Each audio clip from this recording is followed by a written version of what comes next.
One of the questions that comes up a lot when people read the Bible is this: who are the Gentiles? Some people think Gentiles is just another way of saying black people. Some think it means white people. Others think it's a certain tribe.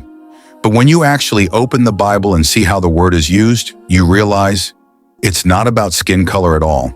It's about nations. Let's slow down and break this down. In the Bible, you got the nation of Israel, the people that came from Jacob, who was later called Israel. Those are the Jews, the Israelites. God chose them in the Old Testament to be his people. He gave them the law. He gave them the temple. He gave them the promises.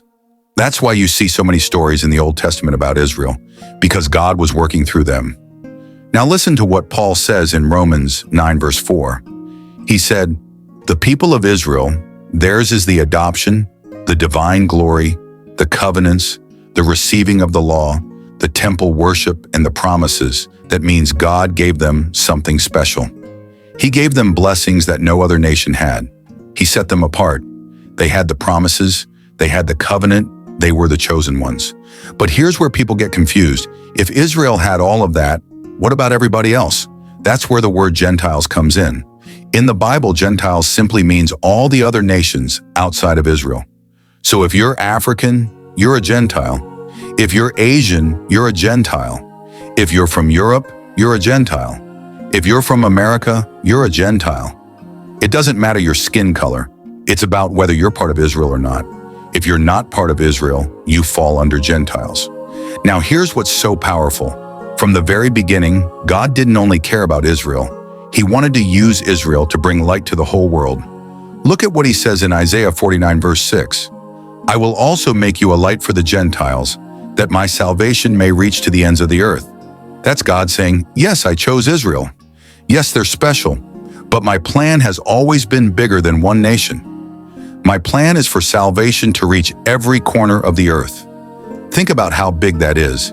Imagine living in Old Testament times, seeing Israel with all their blessings, and thinking maybe God only cared about them.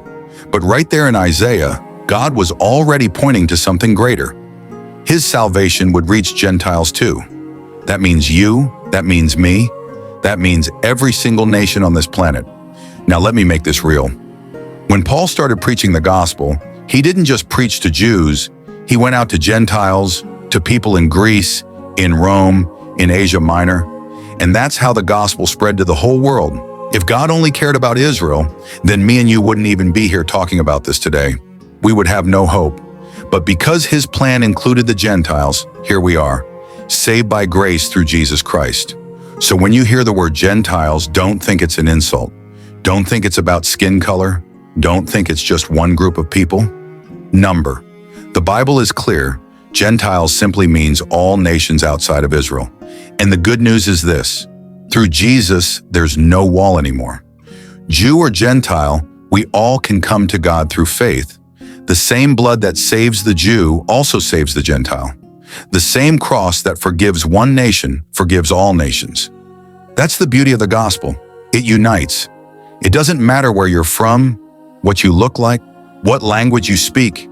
If you believe in Christ, you're part of God's family. So don't get it twisted. Israel is Israel. Gentiles are everybody else. But through Jesus, the door is wide open for all.